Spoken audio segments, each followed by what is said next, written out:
নমস্কাৰ ছাত্ৰ ছাত্ৰীসকল ই কক্ষালৈ তোমালোকক স্বাগতম জনাইছো মোৰ নাম অবিস্মৃতা বৰঠাকুৰ আজি আমি আলোচনা কৰিম অষ্টম শ্ৰেণীৰ শেষাৰ্থী পাঠ শিশুলীলা নামৰ পদ্ধতিৰ অনুশীলনীত সন্নিবিষ্ট হৈ থকা প্ৰশ্ন উত্তৰসমূহৰ বিষয়ে ছাত্ৰ ছাত্ৰীসকল ইতিমধ্যে আমি আন এটা শ্ৰেণীত শংকৰদেৱ বিৰচিত এই শিশুলীলা নামৰ পদ্ধতিৰ বিষয়ে আলোচনা কৰিছো গতিকে আহাচোন আজি সেই পদ্ধতিৰ ওপৰত ভিত্তি কৰি তোমালোকৰ পাঠত সন্নিবিষ্ট হৈ থকা প্ৰশ্ন উত্তৰসমূহৰ বিষয়ে আলোচনা কৰো গতিকে ছাত্ৰ ছাত্ৰীসকল প্ৰথম প্ৰশ্নটো চাওঁ আহা প্ৰথম প্ৰশ্নটো দিছে শিশুলীলা ঘোষাটি কোনে ৰচনা কৰিছিল ইতিমধ্যে মই কৈছোৱে যে শিশুলীলা নামৰ শ্ৰীকৃষ্ণৰ মহিমাৰ বিষয়ে বৰ্ণনা কৰা সুন্দৰ পদ্ধতিৰ ৰচনা কৰিছিল মহাপুৰুষ শ্ৰী শ্ৰী শংকৰদেৱে গতিকে উত্তৰটো হ'ব শিশুলীলা ঘোষাটি মহাপুৰুষ শ্ৰীমন্ত শংকৰদেৱে ৰচনা কৰিছিল পৰৱৰ্তী প্ৰশ্নটি চাওঁ আহা পৰৱৰ্তী প্ৰশ্নটি দিছে শিশুলীলাত কাৰ কথা কোৱা হৈছে গতিকে ইতিমধ্যে আমি জানিছোৱে যে শিশুলীলাত শ্ৰীকৃষ্ণৰ শিশু কালৰ কথা বৰ্ণনা কৰা হৈছে শ্ৰীকৃষ্ণই মানৱ ৰূপ ধাৰণ কৰি কৃষ্ণ ৰূপে যেতিয়া নন্দ যশোদাৰ ঘৰত ডাঙৰ দীঘল হৈছিল তেতিয়া নানা ধৰণৰ দুষ্টালি কৰিছিল সমনীয়াৰ লগত খেলা ধূলা কৰিছিল সেইসমূহ কথাই এই শিশুলীলাত বৰ্ণনা কৰা হৈছে গতিকে উত্তৰটো হ'ব শিশুলীলাত শ্ৰীকৃষ্ণৰ শিশুকালৰ কথা কোৱা হৈছে পৰৱৰ্তী প্ৰশ্নটি চাওঁ আহা শিশু কৃষ্ণই কাৰ কাৰ লগত খেলিছিল সুধিছে গতিকে আমি পদ্ধতি পঢ়োতে ইতিমধ্যে জানিছোৱে যে শিশু কৃষ্ণই সমনীয়া গোপ বালকসকল আৰু ভাতৃ বলৰামৰ লগত খেলা ধূলা কৰিছিল গতিকে উত্তৰটো হ'ব শিশু কৃষ্ণই বলৰাম আৰু সমনীয়া গোপ বালকসকলৰ সৈতে খেলিছিল পৰৱৰ্তী প্ৰশ্নটি চাওঁ আহা খেলি থকা সময়ত কৃষ্ণই কি খাইছিল আৰু আমি পাইছোৱে যে খেলি থকা সময়ত শ্ৰীকৃষ্ণই এলদা মাটি মুখত লৈছিল আৰু সেই কথাটোৱেই কৃষ্ণৰ সমনীয়াসকলে মাতৃক গোচৰ দিবলৈ গৈছিল গতিকে খেলি থকা সময়ত কৃষ্ণই মাটি এলদা খাইছিল পৰৱৰ্তী প্ৰশ্নটি চাওঁ আহা গোপ শিশুসকলে যশোদাক কি গোচৰ দিছিল গতিকে উত্তৰটো হ'ব গোপ শিশুসকলে যশোদাক শ্ৰীকৃষ্ণই মাটি খোৱাৰ কথা গোচৰ দিছিল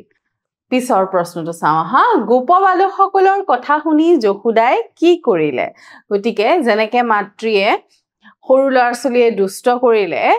খং দেখুৱাই পেলাই ধমক দিয়ে বা সেই কামটো নকৰিবলৈ কয় ঠিক তেনেদৰে যশোদায়ো শ্ৰীকৃষ্ণক কৃত্ৰিম খং দেখুৱাই ধমক দিলে আৰু মাটি লদা কিয় খাইছে সুধিলে গতিকে উত্তৰটো এনে ধৰণৰ হ'ব গোপ বালকসকলৰ কথা শুনি যশোদাই শ্ৰীকৃষ্ণৰ ওচৰলৈ গৈ কৃত্ৰিম খং দেখুৱাই কিয় মাটি খালি বুলি সুধিলে আৰু কুবাই ছাল ফালিম বুলি ধমক দিলে গতিকে আন মাতৃয়ে কৰাৰ দৰে যশোদায়ো কৃষ্ণক কৃত্ৰিম খং দেখুৱাই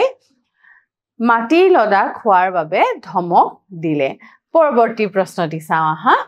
বলাই বুলি কাক কোৱা হৈছে আৰু কৃষ্ণৰ লগত তেওঁৰ সম্পৰ্ক কি আমি ইতিমধ্যে পদ্ধতি পঢ়োতে বলৰামৰ বিষয়ে পাইছো গতিকে বলাই বুলি বলৰামৰ কথাই কোৱা হৈছে আৰু সম্পৰ্কত বলৰাম হৈছে শ্ৰীকৃষ্ণৰ জ্যেষ্ঠ ভাতৃ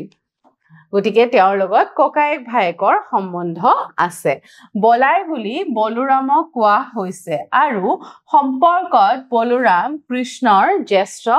ভাতৃ পৰৱৰ্তী প্ৰশ্নটি চাওঁ আহা কোনে কাক কিয় কৈছিল লিখা তলত তোমালোকৰ পদ্যফাঁকিৰ এচুৱাকৈ দিয়া হৈছে আৰু এই কথাখিনি কোনে কেতিয়া কি প্ৰসংগত কৈছিল সুধিছে প্ৰথম প্ৰশ্নটো চাওঁ আহা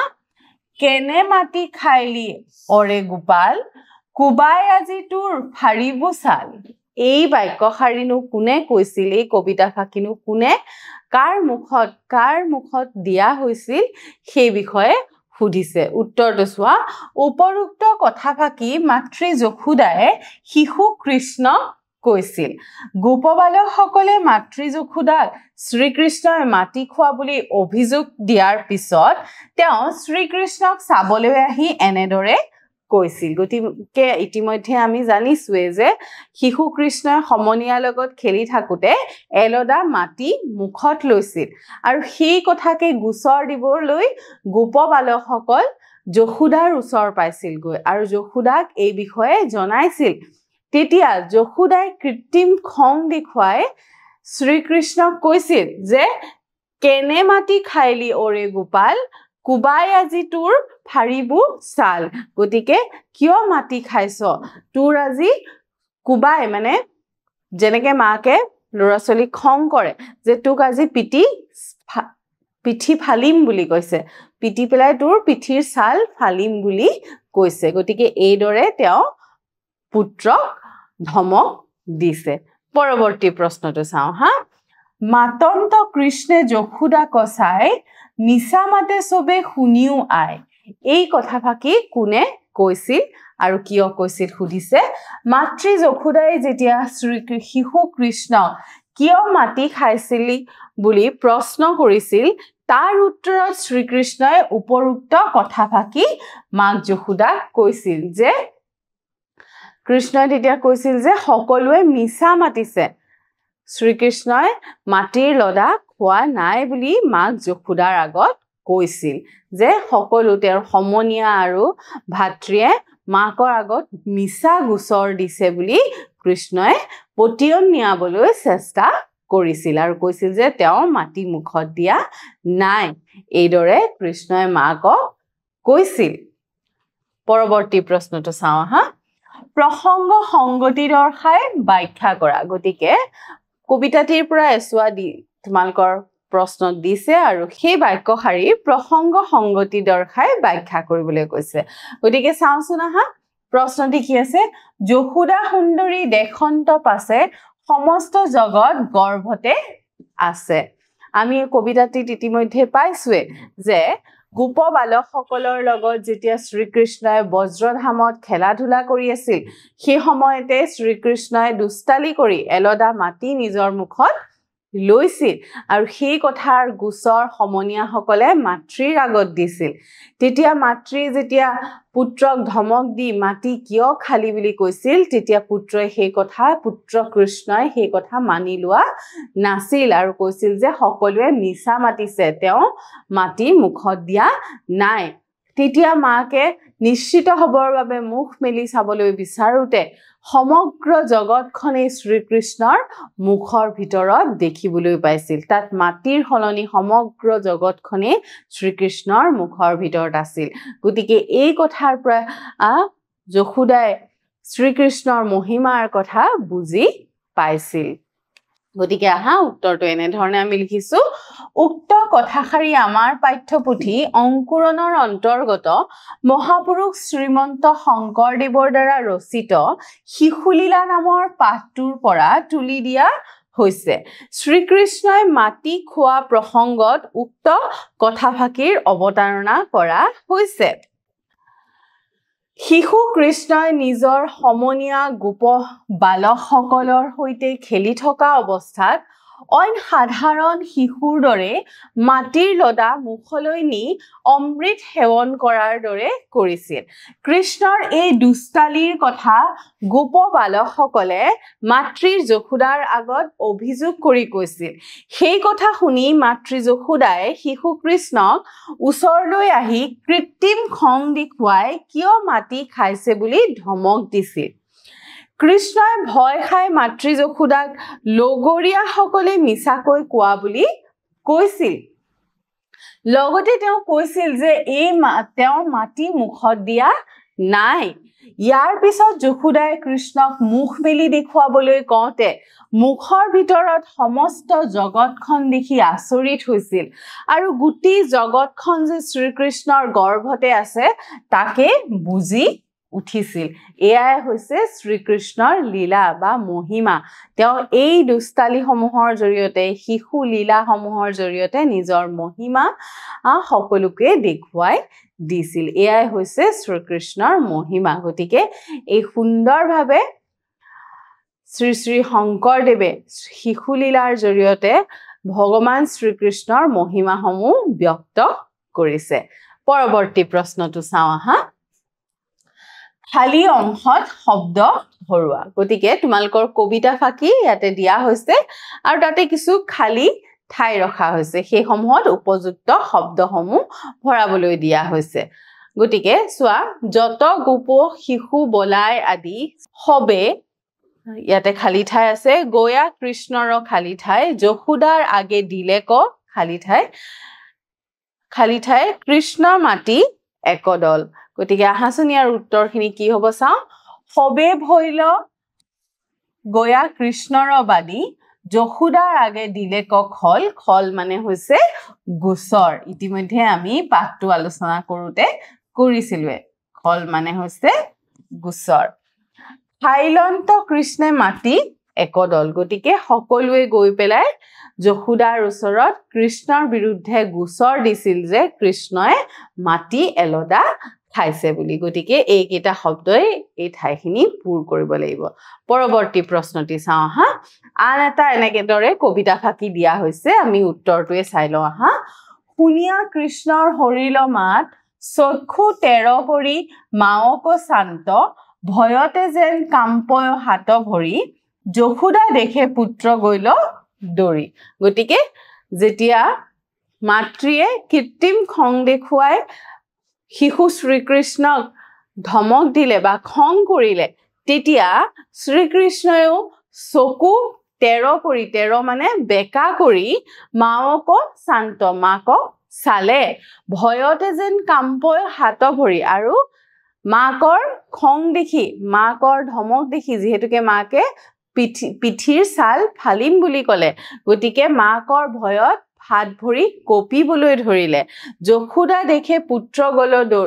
গৈল দৌৰি মানে হৈছে ভয় খোৱা যশোদাক দেখি পুত্ৰ শ্ৰীকৃষ্ণই ভয় খালে বুলি কৈছে গতিকে এইদৰে শ্ৰীকৃষ্ণই নিজৰ মহিমাসমূহ প্ৰকাশ কৰিছিল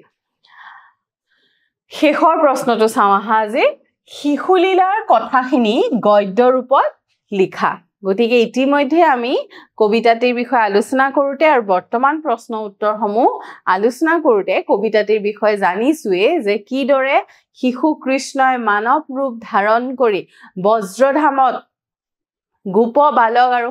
আন সমনীয়াসকলৰ লগত খেলা ধূলা কৰিছিল আৰু খেলা ধূলা কৰোঁতে নানা দুষ্টালিও কৰিছিল তেনেদৰে এদিন তেওঁ এলদা মাটি মুখত লৈছিল আৰু এই কথা সমনীয়াসকলে আৰু ভাতৃ বলৰামে যশোদাক গোচৰ ধৰিছিল বা গোচৰ দিছিল বা আপত্তি দৰ্শাইছিল আৰু তেতিয়া শ্ৰীকৃষ্ণক কৃত্ৰিম খং দেখুৱাই মাতৃয়ে কৈছিল যে কিয় মাটি খালি আজি তোৰ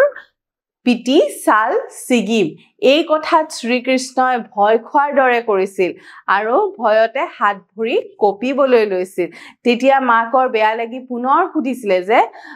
কিয় মাটি খালি ক তেতিয়া শ্ৰীকৃষ্ণই কৈছে যে মই মাটি খোৱা নাই সকলো সমনীয়া আৰু বলৰামেও মানে ভাতৃও তেওঁৰ বিৰুদ্ধে মিছা মাতিছে বুলি কৈছিল তেতিয়া মাকে সুধোতে তেওঁ মুখখন মেলি দেখুৱাইছিল আৰু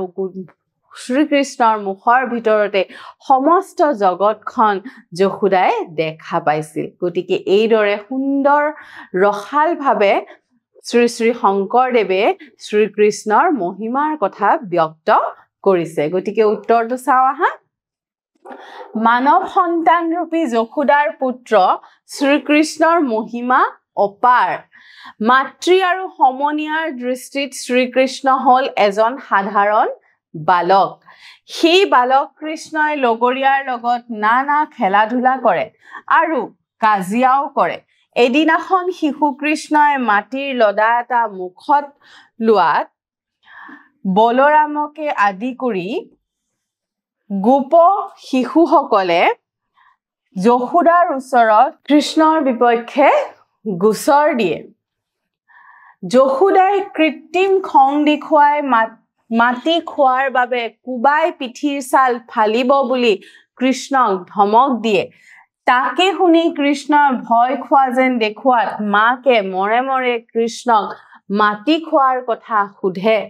তেতিয়া কৃষ্ণই মিছা মতাত মাতৃ যশোদাই মাটি খোৱাৰ সত্যতা নিৰূপণ কৰিবলৈ কৃষ্ণক মুখ মেলিবলৈ কয় কৃষ্ণৰ মুখ পেলাত মাকে তেওঁৰ মুখ গহ্বৰৰ ভিতৰত মাটিৰ লদাৰ হলনি সমস্ত জগতখন দেখা পায় এইদৰে শ্ৰীকৃষ্ণই মানৱী জনম ধৰি বিভিন্ন লীলা খেলা কৰাৰ কথা মহাপুৰুষ শ্ৰী শ্ৰী শংকৰদেৱে অতি ৰসালকৈ ব্যক্ত কৰিছে গতিকে কবিতাটিৰ জৰিয়তে শিশু কৃষ্ণৰ নানা দুষ্টালি নানা মহিমা সুন্দৰকৈ প্ৰকাশ পাইছে গতিকে ছাত্ৰ ছাত্ৰীসকল আশা কৰিছো এই প্ৰশ্ন উত্তৰখিনি তোমালোকে ভালদৰে বুজিব পাৰিছা আজিলৈ ইমানতে এৰিছো ধন্যবাদ